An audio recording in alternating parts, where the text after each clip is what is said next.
All right, so now we're going to move to chapter 10. We're going to talk about the rise of the kingdoms and the growth of the church power. We'll also talk about the Crusades and kind of who benefits from that. Our focus questions, what steps did the rulers of England and France take during the High Middle Ages to reverse the decentralizing tendencies of fiefholding? What were the major political and religious developments in Spain, the Holy Roman Empire, in Northern and Eastern Europe during the High Middle Ages? What was at issue in the investiture controversy, and what effect did it have on the church and on Germany? What were the characteristics of the papal monarchy and their new religious orders of the High Middle Ages? And what role did women play in the religious life of the period? What was the church's attitude toward heretics and Jews during the High Middle Ages? And finally, what were the reasons for the Crusades, and who or what benefited the most from the experience of the Crusades? Here we have a depiction of a medieval abbot here in the middle and his monks. So the power of the kings, as far as this goes, the nobility will actually, overall, will reach their apex during this point. European states are going to emerge from monarchies as kings begin exerting more control by the end of this period. However, there were some limitations over the king's power too, over the nobility. First, they're going to have to honor the rights and privileges of vassals. That will come with, King John and the Magna Carta. If you were a weak king, you could potentially be overthrown. And then nobles, sometimes their own power rivaled that of the king. Now, having said that, the kings will have, maintained certain power over the nobles, such as, the divine right to rule, which means that you were God's chosen representative to lead. And at this point in time in history where everybody's really Catholic, that means that the church will generally back that king too, and therefore you're not going to want to go against the church because that means you could be excommunicated.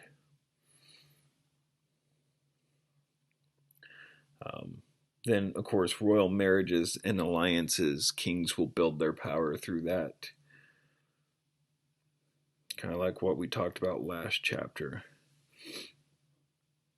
And then probably the most important thing, well, the second most, because divine right is really the most, the ability to grant land and titles. Of course, you're only going to grant land and titles to people who are loyal to you.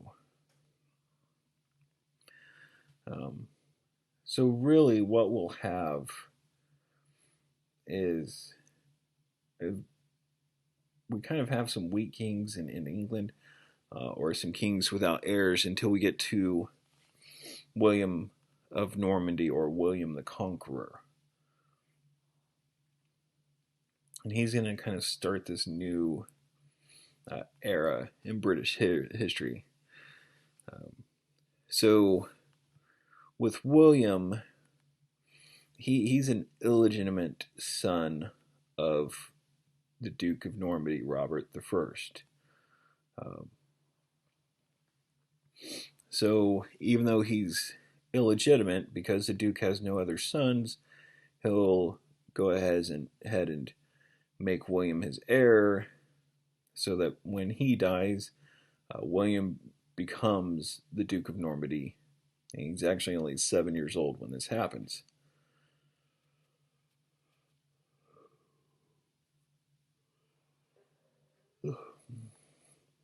And from the period where he takes over until he's about 20.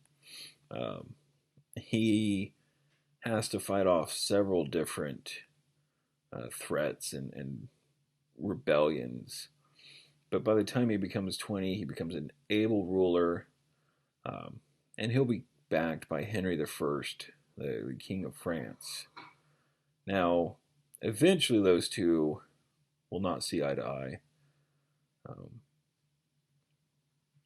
but at least for a period, he will be backed by the King of France.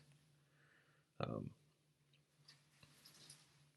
so what happens here is William is also the cousin of Edward, the King of England, and according to some historians, Edward had told William that he would be his heir because Edward didn't have any other children. But then, supposedly, well, not supposedly, this actually did happen. When Edward is on his deathbed, he grants the kingdom to Harold Godwinson, um, who is the leading noble family in England. Um, so when King Edward dies, Harold is proclaimed king. William will dispute that claim.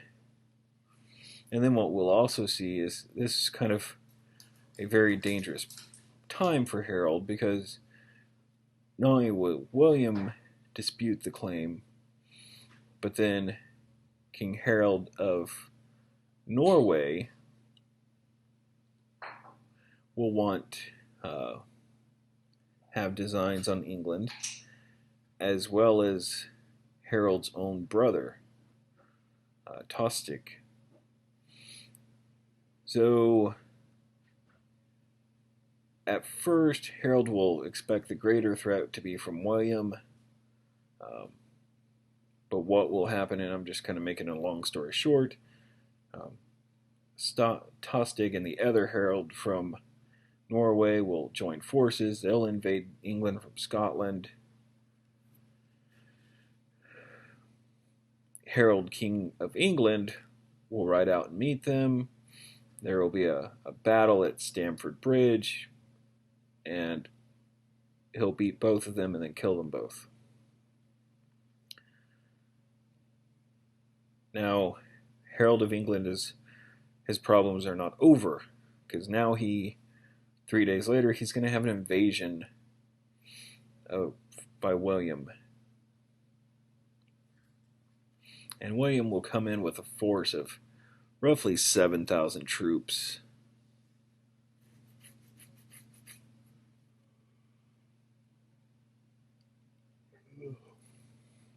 And what will happen, we'll have this huge battle of Hastings.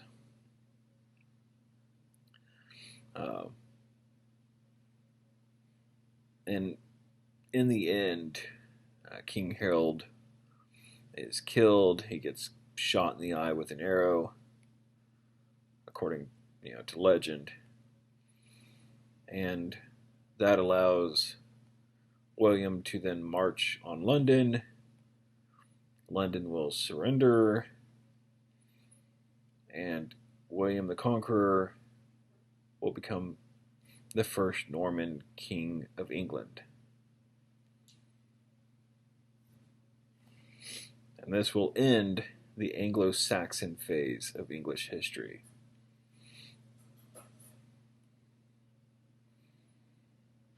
Now, since William was French, now instead of having English be the tongue of the king's court, now it's going to be French. Eventually it'll blend and we'll have our present day English. So, depiction of the Norman conquest.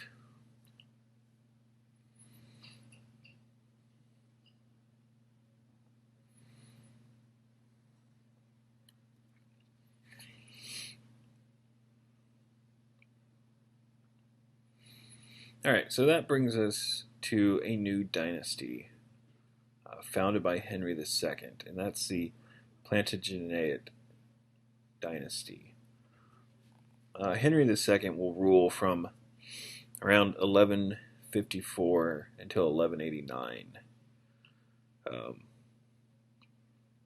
and he's going to do several different things, like develop a royal exchequer, which is a permanent royal treasury, and royal officials to collect taxes. That makes it to where he's going to bypass the nobility, to where the king won't have to rely on the nobility concerning royal revenues. He'll also strengthen the power of royal courts and institute common law,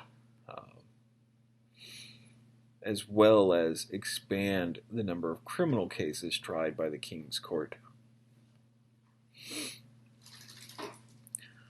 One more unpopular thing that he's going to do will be to think of different ways that he can, confiscate property. Because if he can, then by taking away property, that gives him more power and revenue.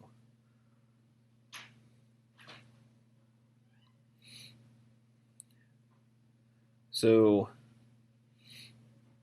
really, what's going to happen is this dynasty will last from 1154 with Henry II to 1485 with Richard. So Richard III will be the last king of this dynasty, and what will happen is during the War of the Roses, we will have the Battle of Bosworth Field, and Richard is killed by Henry Tudor, the Earl of Richmond. So that will effectively end the dynasty.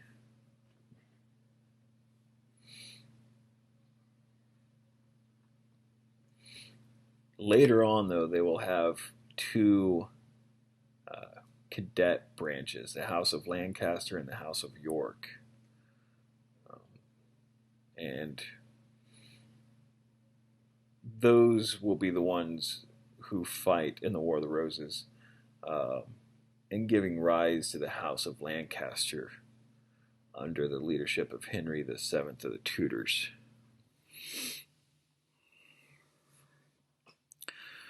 And then what will happen, a great, well, it's not really a great limiting of the king's power, but as you see, we'll have King John, who will sign the Magna Carta. And what's happened here is with King John,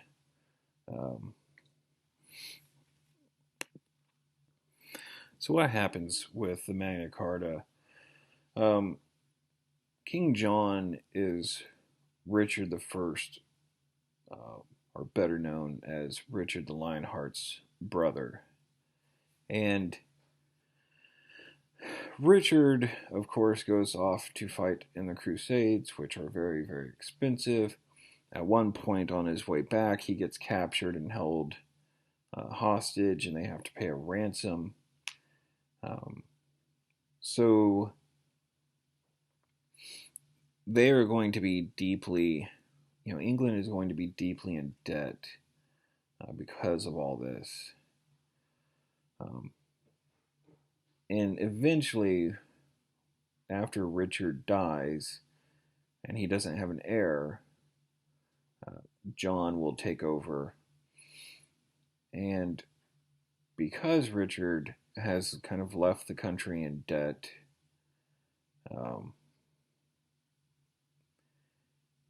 he has really no choice but to tax the people heavily, especially the nobles. And then he's going to do some other things. He's really not a very good ruler or very nice ruler. His treatment of prisoners wasn't exactly the best. Um, so eventually the nobles kind of rise up against him, and kind of say, look, if you really kind of want to continue to rule, these are our terms, and they kind of negotiate back and forth, um, and eventually they'll come up with the Magna Carta. Now, we look at the Magna Carta as um, the first time of limited government. However, it only protected the rights of the nobility. It did nothing for the common man. Um, if you're a commoner, the Magna Carta really meant nothing to you because you could still have your rights pushed around by uh, really by any noble. All right, and then moving along to Edward the First. Um, Edward the First is going to be the one who really establishes Parliament in England. Um, it's going to he's going to use it more frequently than anybody prior. Um, in fact, over his 35 years of rule, he'll actually summon Parliament 46 different times. And that's kind of a difference in what we think of Parliament today, where it's kind of like our Congress and it's always in session. Well, not always in session, but it's always there. In Edward's time, um, he would summon Parliament, and it would consist of, as you see, um, nobility and leaders of the church, as well as he would have an election for two representatives from each county, which would be called the Knights of the Shire, and then two from each city or town, which would be the burgesses. Um, so what would happen is they were called to listen and approve the king's plan for a new tax. So this is where the Magna Carta kind of comes into play. It won't be, for quite a while until it becomes standard. Um, so he's going to start using it more frequently, but it's not going to be the standard for quite a bit longer until after him.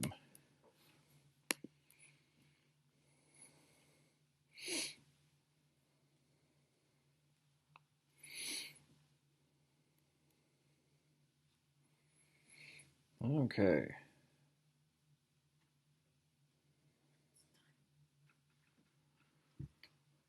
So now we have Hugh Capet and the Capetian dynasty.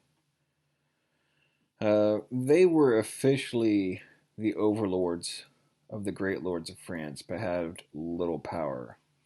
Um, Great lords like the Dukes of Normandy, Brittany, Burgundy, they all actually technically have more power than the French king. But unfortunately, Hugh Capet was not one of those. Um,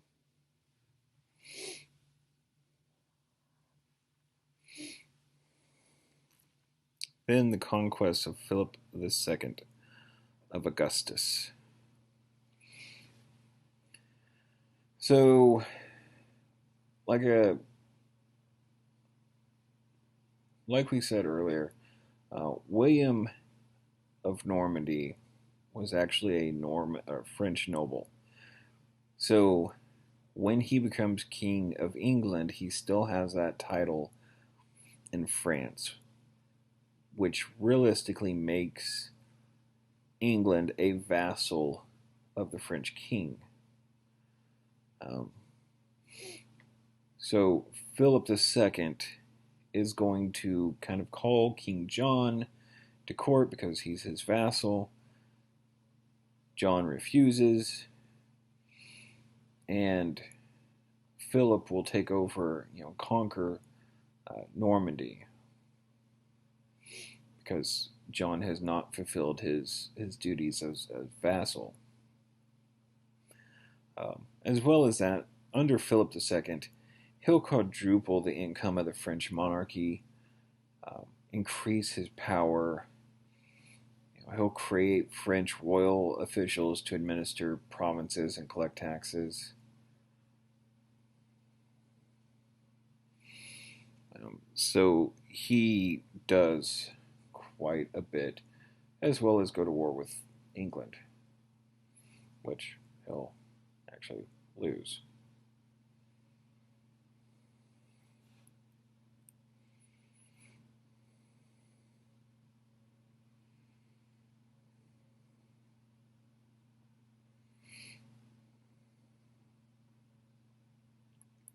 Okay, I'm going to skip down to Philip IV, just because we'll talk about the Crusades at a different point. So, Philip IV, also known as the Fair, he'll establish an efficient royal bureaucracy. He creates the first French Parliament with the Estates General. I'll have the first estate, which is clergy, the second estate, the nobles, and the third estate, everyone else. And this will actually serve as an instrument of his power. Because he could ask the reps to change laws or grant new taxes.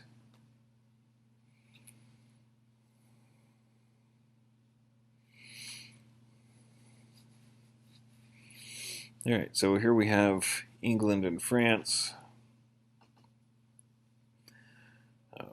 These are French fiefs possessed 1154, 1252, and then to France 1214. So even England was considered a fief of France. And if you look, France was not the country that we consider it today. It's kind of interesting how it develops.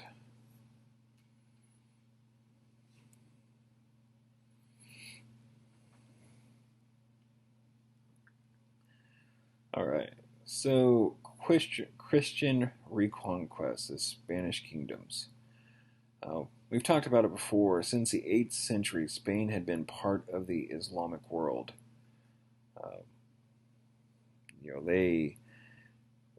They had started moving into Europe, and it wasn't until the hammer finally is able to stop them and kind of keeps them checked on the Iberian Peninsula. And that was at the Battle of Poitiers in 732.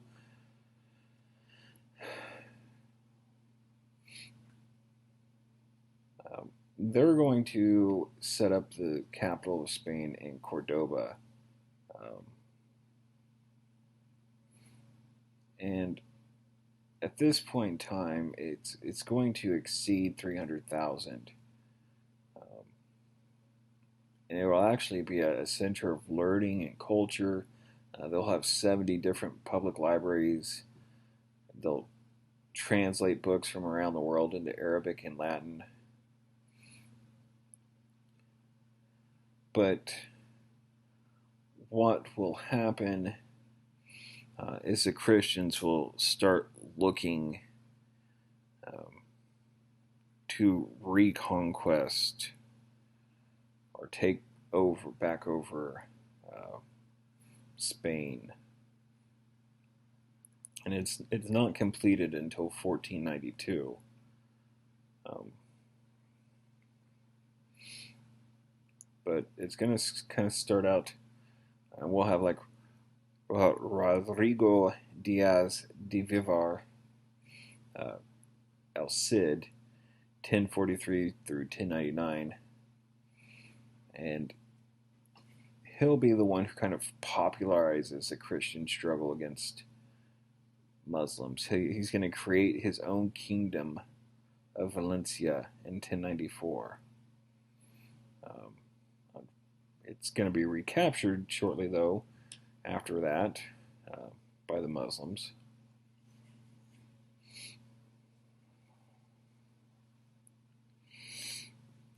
So what will happen is when the Christians do reconquer Spain, they will have a policy of repartimentio, um, distributing conquered property to new Christian colonists and individuals who helped with the Reconquista. They'll expel any Muslims or Jewish people who don't convert, and that, of course, will lead later on to the Spanish Inquisition that we'll talk about. Um, then they'll establish fueros to govern and guarantee rights, uh, and they'll have written privileges that guaranteed rule in accordance with the law, and settle civil disputes, rules for citizenship, uh, all of that. And then sometimes, actually, the Spanish kings will be required to swear to uphold the fueros before ruling.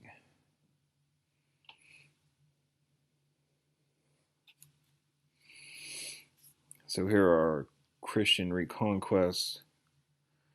Um, 1000 to 1100, and then 11 to 1250, and then finally 1492. So, it's not going to be completed until Ferdinand and Isabella, and then they will send Christopher Columbus on his way, and we all know how that goes.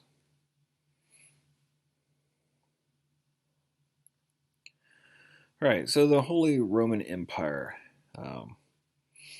We will have the Sicilian kings, and and in Italy, sorry.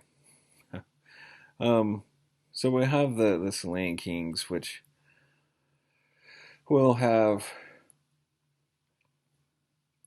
they really are just weak.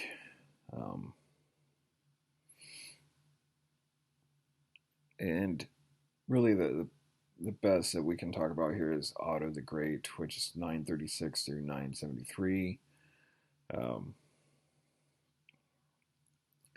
He'll defeat the Magyars at the Battle of Lichfield in 955, which kind of saves Central Europe. He uses that to crown himself emperor, kind of like what Charlemagne would have done. And then by the 11th century, the term Holy Roman Empire was used to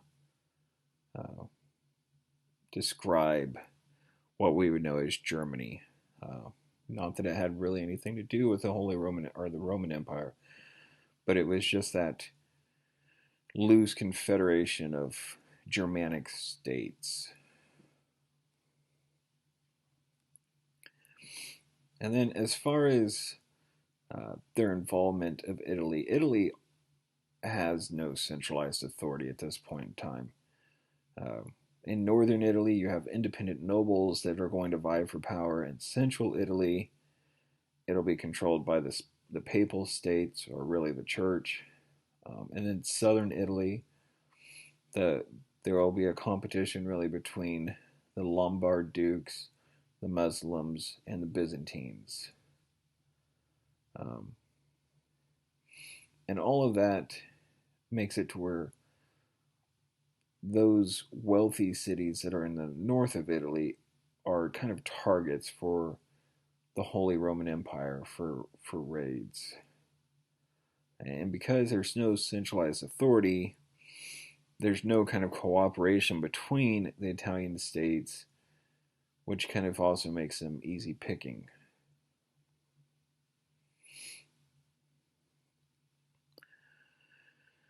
So what we end up happening is we have Frederick Barbarossa, not Barbossa, sorry, Barbarossa. He's a powerful lord from the house of Hohenstaufen. Um, and just like in the traditions of other kings, he'll require that vassals take oaths to him. Um, he'll forbid any kind of private warfare. The cities in Italy and the Pope actually will oppose him. Um, he actually suffers a defeat at the Battle of uh, Legnano in 1176. But essentially, what he'll do uh, is he will lay the foundations for the Holy Roman Empire.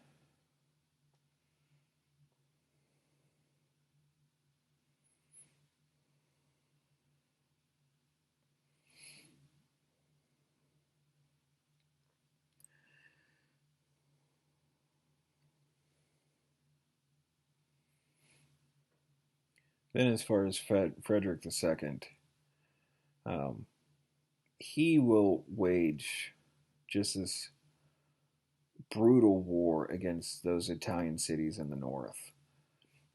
He'll win a lot of battles, but ends up losing the war. And what that will do is that will cause it to where those northern cities will become independent. And we'll kind of see uh, city states again for a while, like Florence, Milan, Lombard, and Venice. Central Italy will still stay under the control of the Papal States. Um, but Frederick II is so preoccupied with Italy that he will actually lose control of the Holy Roman Empire. Um, the German princes kind of decide to elect a new German king in 1273. Um, and this new king will be weak and he'll be unable to control the princes.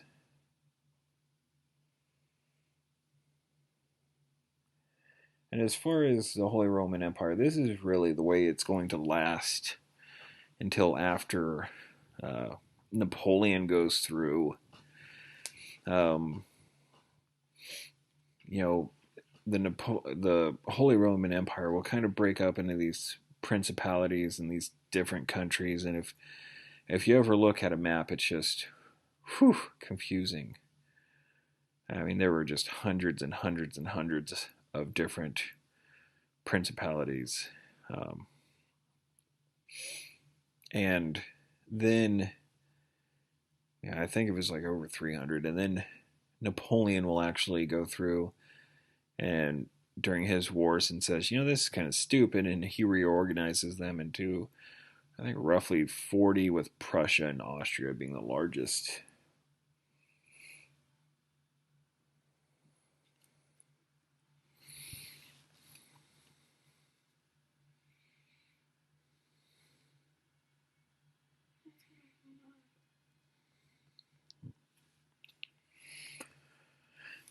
So here are the lands of the Holy Roman Empire.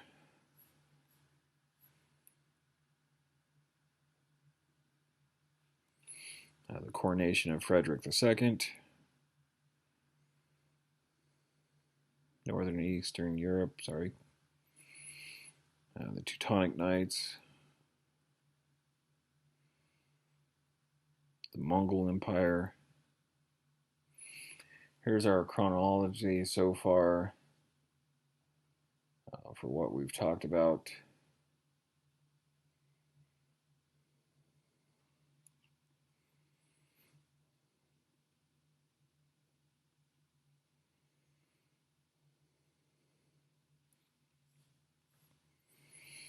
All right, so the problems are the recovery and the reform of the Catholic Church.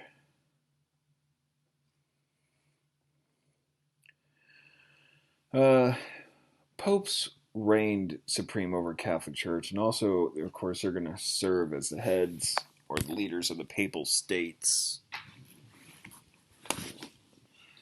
So those that we just talked about in Central Europe.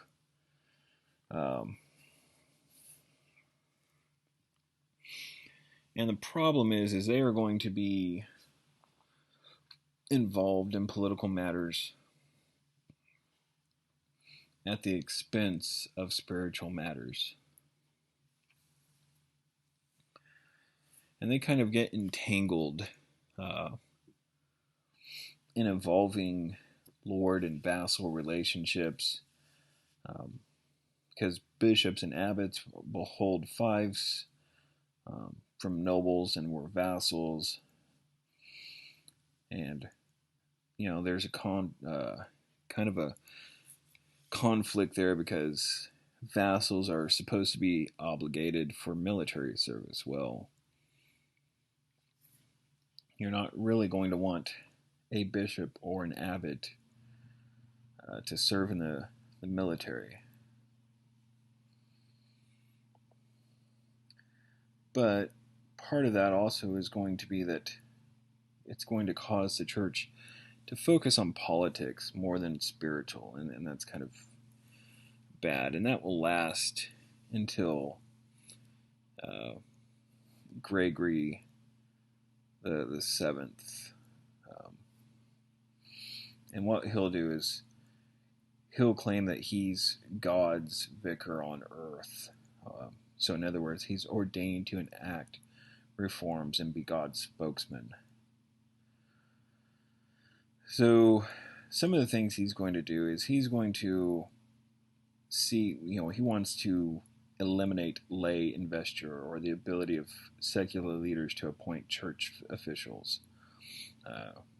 So we kind of see the separation of church and state. He doesn't want government officials to be able to appoint church officials.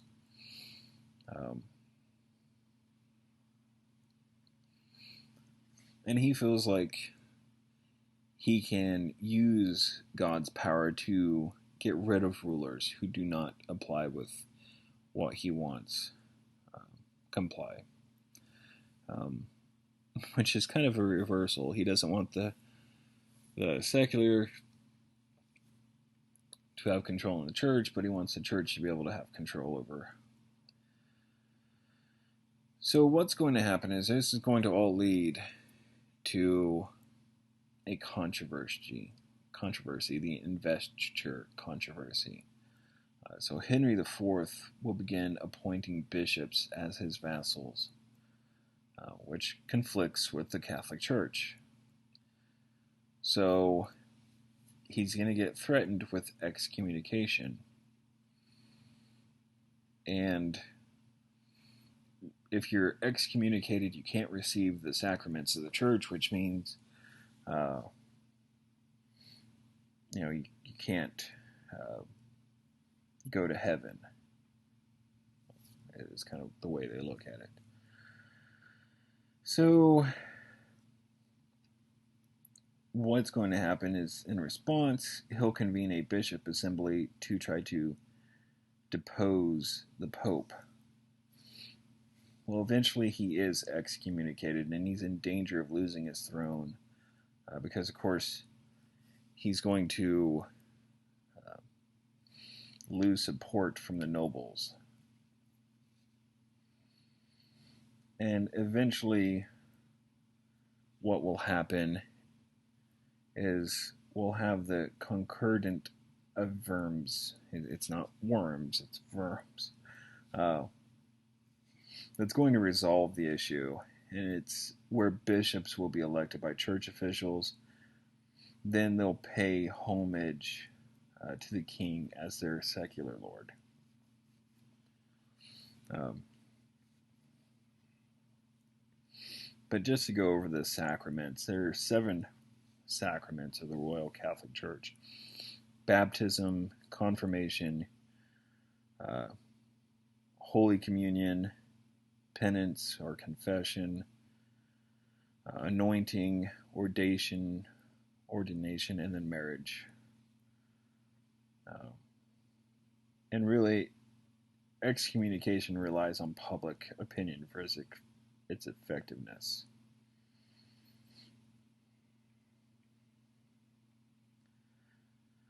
But what Gregory will do is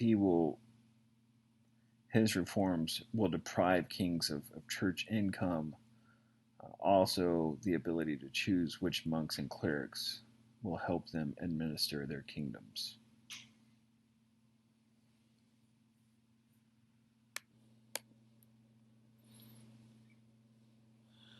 All right, so the growth of the papal monarchy. We're going to have a struggle between the popes and the kings. In the early Middle Ages, popes are dependent on kings for support, but by the 11th century, the freedom of the church and the power of the church is going to grow. So only the church can control its own affairs. And then the popes will actually claim the right to depose or get rid of kings under certain circumstances.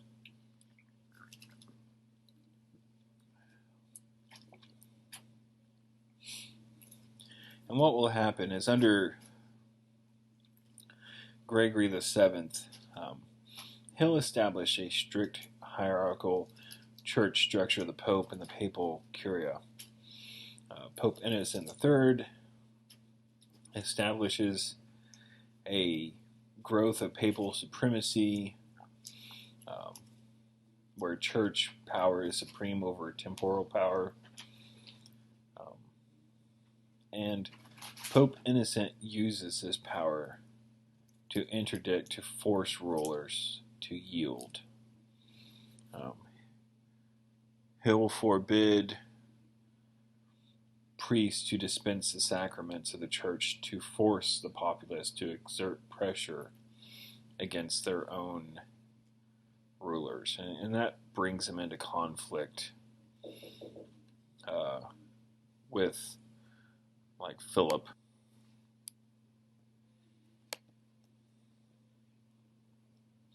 There's Innocent III. I don't really need to. Alright, as far as the sacraments go, we've already talked about what they are.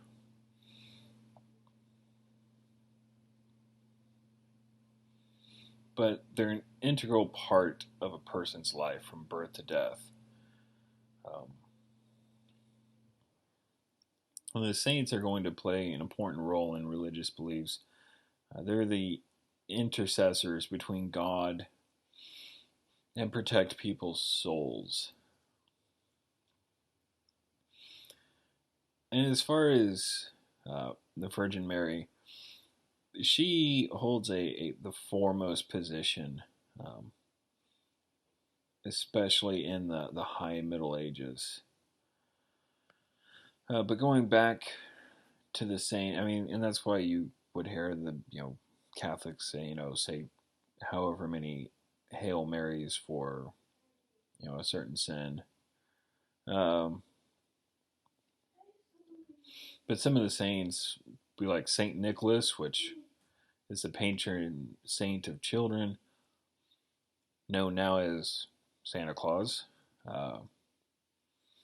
Saint George, the patron saint of Boy Scouts, England, Germany, Portugal, and soldiers. Saints Timothy and Titus, the patron saint of stomach disorders. That's a good one to have. Then the use of relics. the emphasis on the role of the saints is going to be closely tied to relics or objects intimately connected to saints. There's a regular practice of the church to attach indulgences to the relics and bring a remission of time spent in purgatory. So, of course, purgatory is a place of punishment in which the soul of the dead is purified before ascending to heaven. So the living can ease the suffering of those in purgatory through indulgences. And we're not talking about like indulgences like chocolate or whatnot. But the church will specify the number of years and days of each indulgence, enabling the soul to spend less time in purgatory. So, in other words, what they're saying is the living, by doing certain things, can lessen the time a dead relative would spend in purgatory. And last would be the pilgrimage. They believe that traveling to a holy shrine was a particular spiritual benefit. So, of course, the holiest of the holies are going to be in Jerusalem.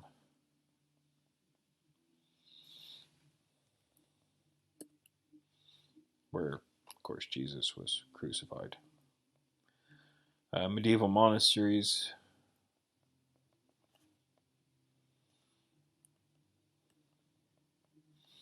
Pilgrimage route. What it would have looked like potentially.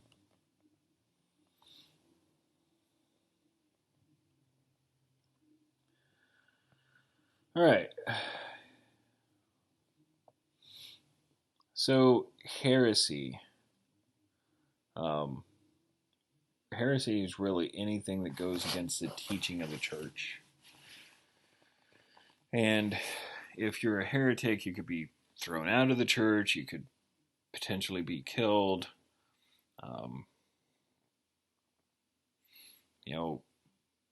Martin Luther was looked at it as being a heretic because he did his 99 Theses.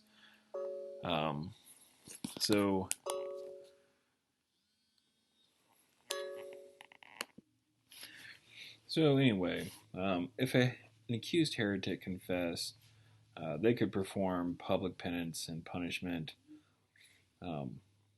If they don't confess, they were subjected to torture. And then, of course, if they relapse, so in other words, if they confess and then do it again, then they could be executed.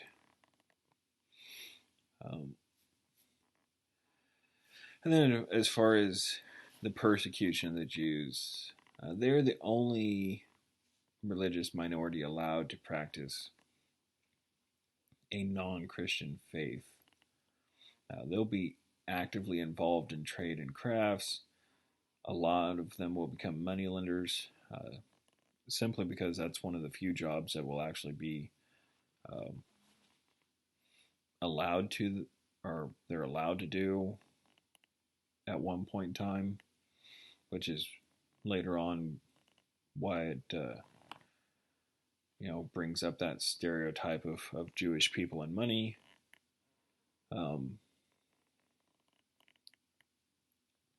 But some of the persecution they'll face is like the Fourth Lateran Council in 1215. They'll decree that Jews need to wear special clothing for identification.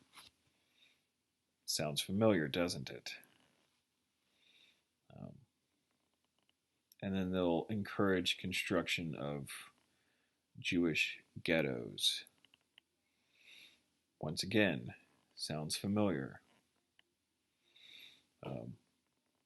And this is really nothing new. Anti-Semitism is just rampant through Europe. In fact, when the plague happens, the Jewish people are actually the ones who get blamed. Somehow people believe that there was this mass conspiracy and that Jews all around Europe somehow poisoned the water wells, which is just an amazing thing considering you're talking about uh, having to have this, you know, coordinated attack back before there was a mass communication system.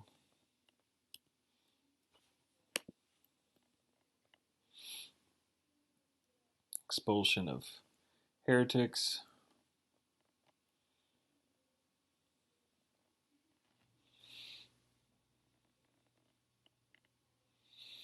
Okay, so the Crusades.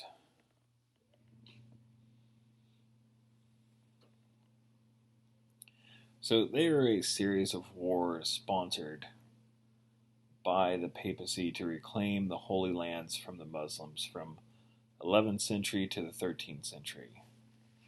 Now, at the point, uh, the word crusade is actually never going to be used,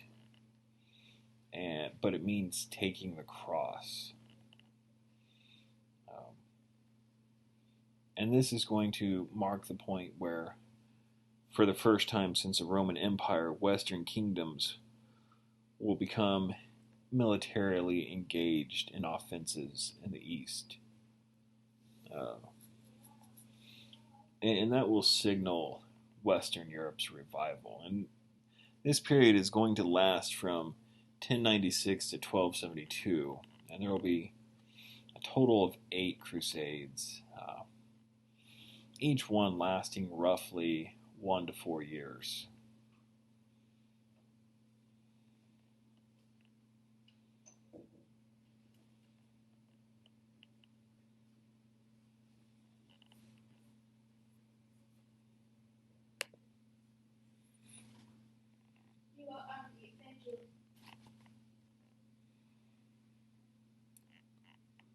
All right, so the Seljuk Turks, they are nomadic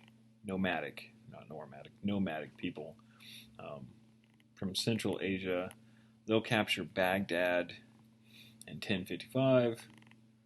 Um, the Turkish leader will declare himself Sultan,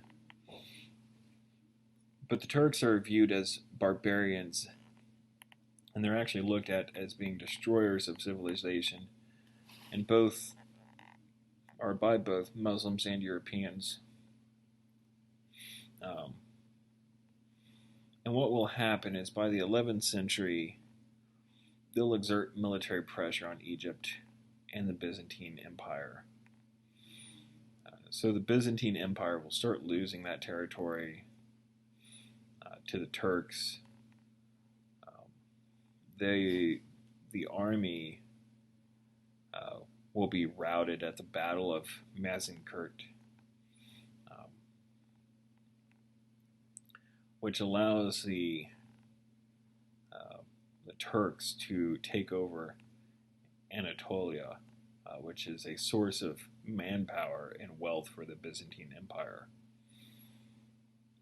So what will happen is Emperor Alexis I will be able to halt the Turkish advance, but he's not able to reconquer any of the territory that they've lost. So he will ask Pope Urban II for assistance in fighting the Turks. And Urban will kind of see his chance to not only provide papal leadership, but expand papal authority and to reconquer the Holy Land in the name of Christianity. So they'll have this council of Clermont, and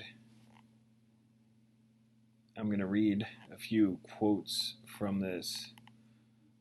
For your brethren who live in the East are in urgent need of your help, and you must hasten to give them the aid which has been promised them. For as the most of you have heard, the Turks and Arabs have attacked them and have conquered the territory of Romania, the Greek Empire, as west as the shore of the Mediterranean and the Hellespont, which is called the Arm of St. George. They have occupied more and more of the lands of those Christians and have overcome them in seven battles.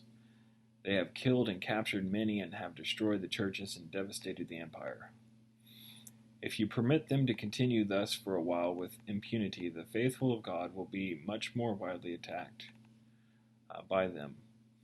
On this account, I, or rather God, beseech you, as Christ's heralds, to publish this everywhere and to persuade all people of whatever rank, foot soldiers and knights, poor and rich, to carry aid promptly to those Christians and to destroy that vile race from the lands of our friends. All who die by the way, whether by land or sea or in battle against the pagans, shall have immediate remission of sins. This I grant them through the power of God, with which I am invested.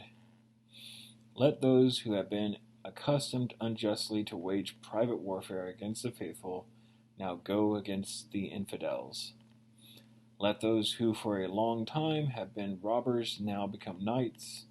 Let those who have been fighting against the brothers and relatives now fight in a proper way against the barbarians. Let those who have been serving as merchants for small pay now obtain the eternal reward.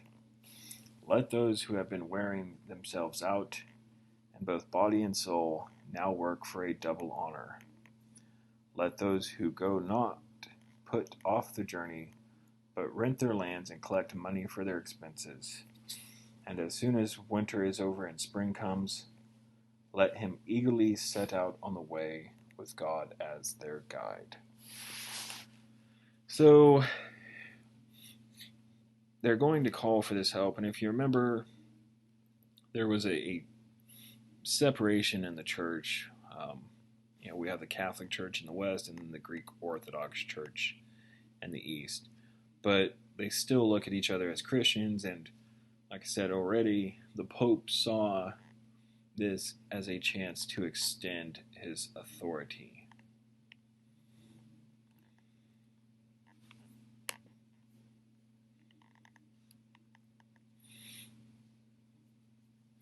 So here's a look at the Seljuk Turks and the Byzantines.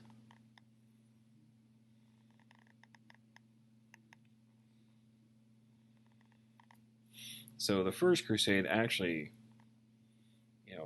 really wasn't supposed to have anything to do with Jerusalem. It was supposed to help the Byzantine Empire.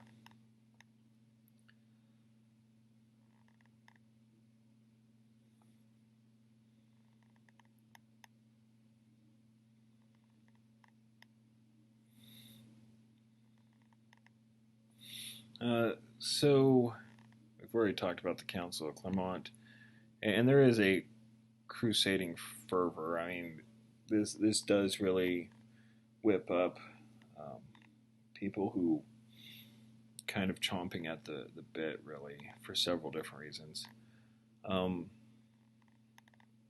As far as historians debate what motivated the Crusades, really, you cannot say one individual thing motivated the Crusades, because just like with any war, people are going to go for different reasons.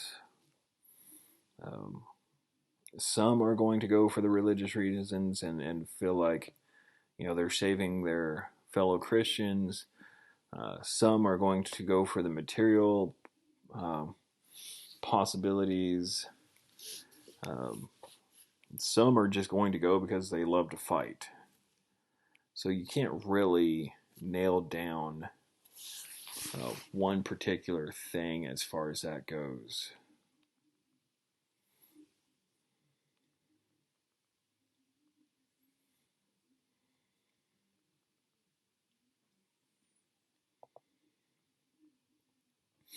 So the First Crusade is one of the most successful crusades.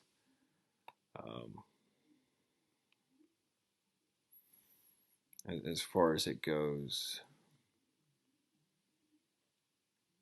they will actually capture several different uh, cities, including Jerusalem, and then set up 4 different Crusader states. And then another thing, like the quote I read, um, the Pope will grant indulgences for going on holy wars. And remember, if you did an indulgence, you're shortening the time in purgatory, either for yourself or for somebody else. So it's a way to alleviate their suffering.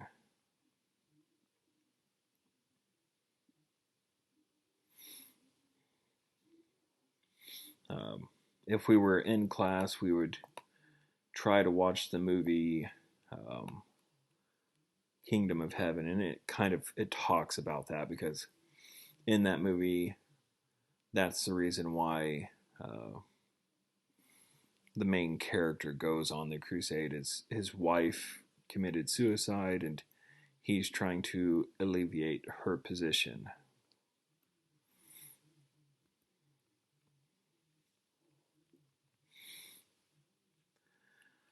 All right. So with the Second Crusade, the Muslims are eventually going to kind of strike back. Um, they'll capture Edessa, which had been founded by Count Baldwin. Um, it'll fall in 1144. So that's going to make it to where Saint Bernard of Clairvaux is going to plead for another crusade.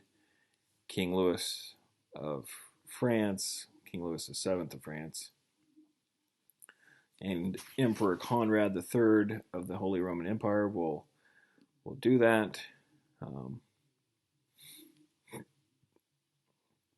on their way, they'll seize Lisbon from the Moors in 1147 as part of the Reconquista. However, the Second Crusade really does nothing to help the Crusader kingdoms at all. And then that will bring us to the Third Crusade, which is the Third Crusade is going back to our movie, The Kingdom of Heaven. It's kind of where it takes place, right before the Third Crusade, I should say, and ends with the Third Crusade. So we get Salah ad-Din. Um, he proclaims himself Sultan, and he's a really genius in military strategy. And he'll establish control over both Egypt and Syria. Um, so he will kind of go up against Baldwin IV, who is a leper king, uh, the leper king of Jerusalem. Um, Baldwin defeats Saladin at the Battle of Montesgard in 1177. And Baldwin at this point is only 16. So Saladin is forced to go back to Egypt to reorganize forces. But what will happen is Baldwin IV, since he is a leper, he will not live very long.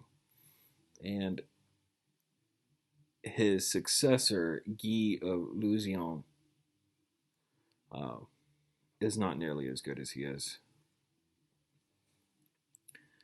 And what will happen here is Renaud of Chatillon will begin attacking Muslim trade caravans.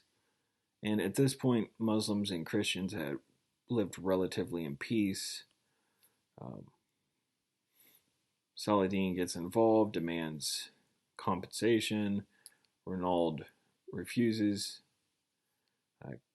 Guy actually tries to get Renaud to pay the compensation, but he still won't. So those raids will provide the excuse for the invasion. And this is where the movie differs a little bit from the history, because in the movie they make it sound like Guy is a part of this the whole time. Um, so what will happen is Saladin will lay siege to the city of Tiberias. Um, that makes it to where the Crusaders leave Jerusalem to face him. Um,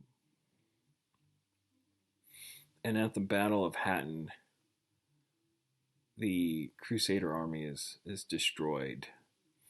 Um, they're marched through the desert, and remember how when we talked about uh, the Persian Wars, we talked about how the Persian military was suited for the hot, arid climate in Persia, but not for the Greek climate.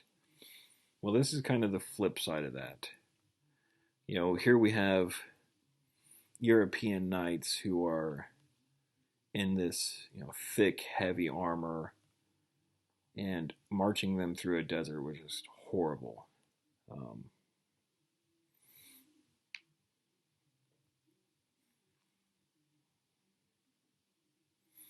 so by the time they actually reach where Saladin is, uh, they're exhausted, they're disorganized, and they're just not ready to fight, and they make for easy pickings.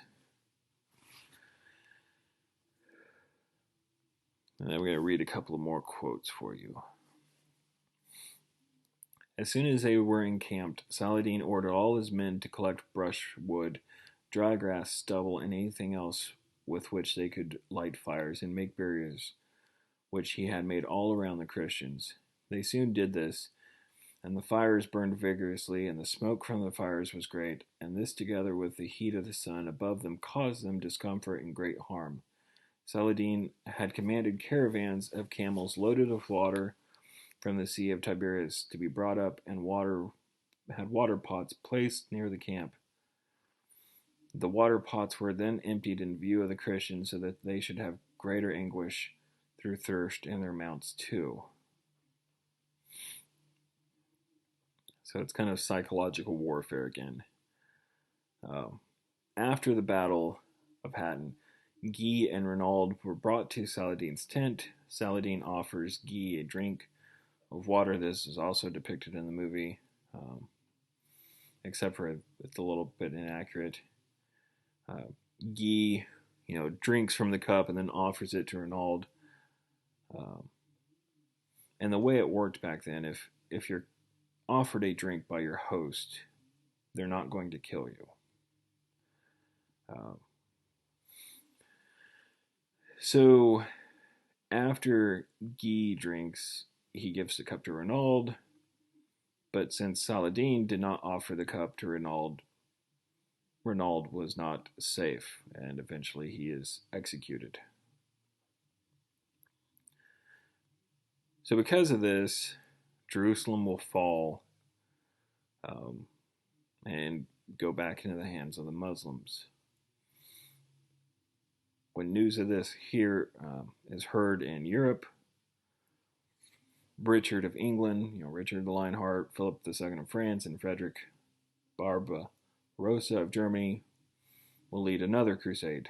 Barbarossa is going to die along the way.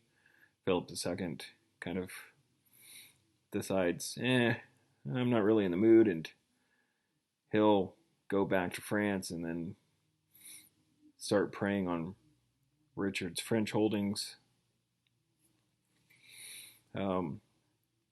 Realistically, the Third Crusade is also a failure in the fact that they're unable to recapture Jerusalem.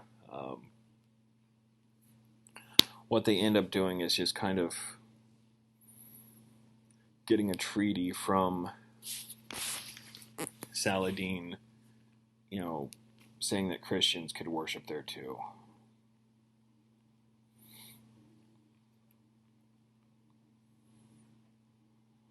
So here we have our Battle of Hattin.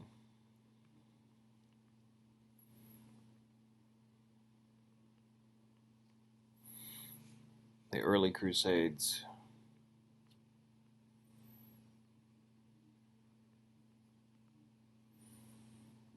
The initial capture of Jerusalem, which everybody who was living in Jerusalem, if they weren't Christian, were killed.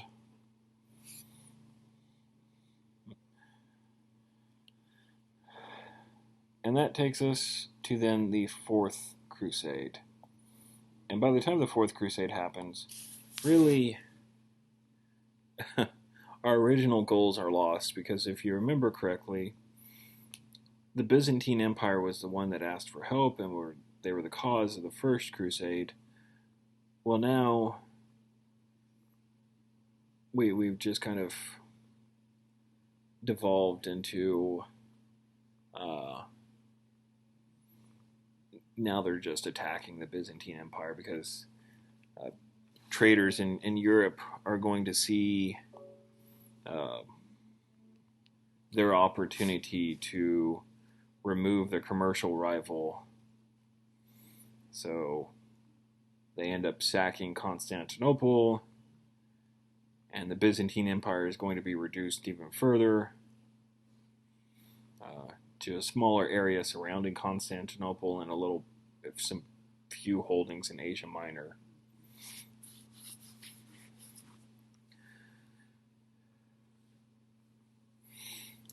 Fifth Crusade doesn't do any better.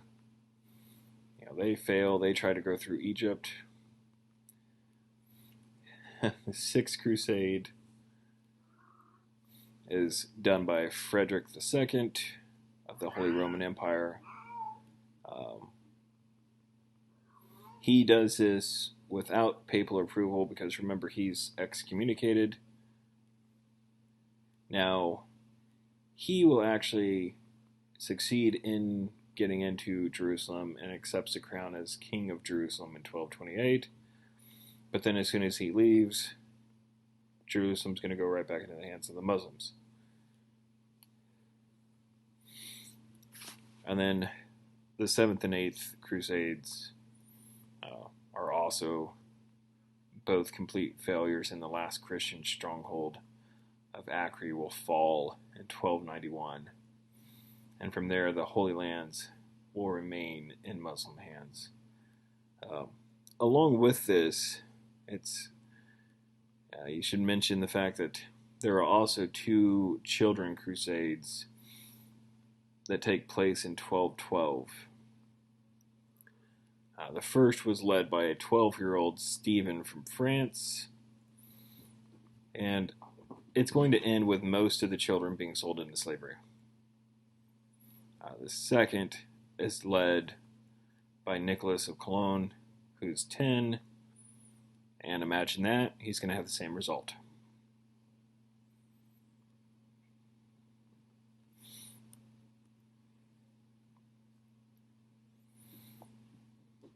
Now, as far as the impact goes, there's not really much of an impact on the Muslim world, except for the fact that there's, those years that they were kicked out of the Holy Land. However, it will have a good impact on Europe, because you're getting rid of the people who really want to fight. So that brings peace and stability. It'll also encourage the spirit of adventure in Europeans and open their eyes to the outside world, which eventually will lead to the age of exploration. It's going to revive trade.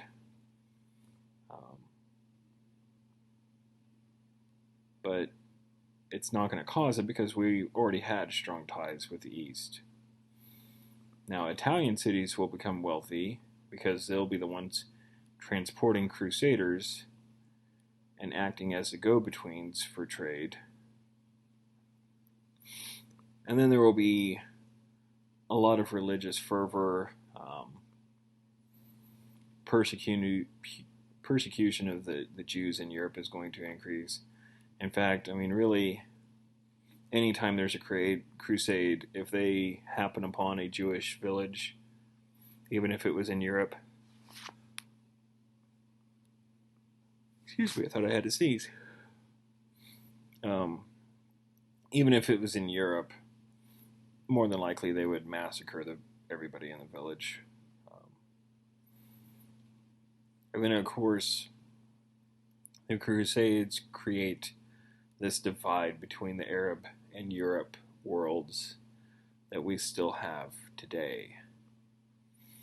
Um, I think going back to the attacks on Jews, they were not only were they massacred, from time to time, which was, it was a pretty common occurrence. They were also expelled by Edward I from England in 1275. They aren't able to return for 400 years. King Philip the Fair also will expel the Jews from France. They'll have legal restrictions placed on them. They're not able to have Christian servants. They can't appear in public on holy days. They can't hold office. And they can't enter Christian parts of town without badges or other identification.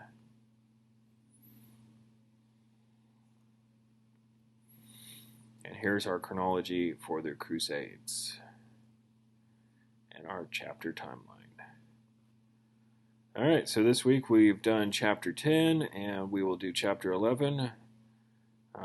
Hang in there, we're just about done. Hope you guys are learning.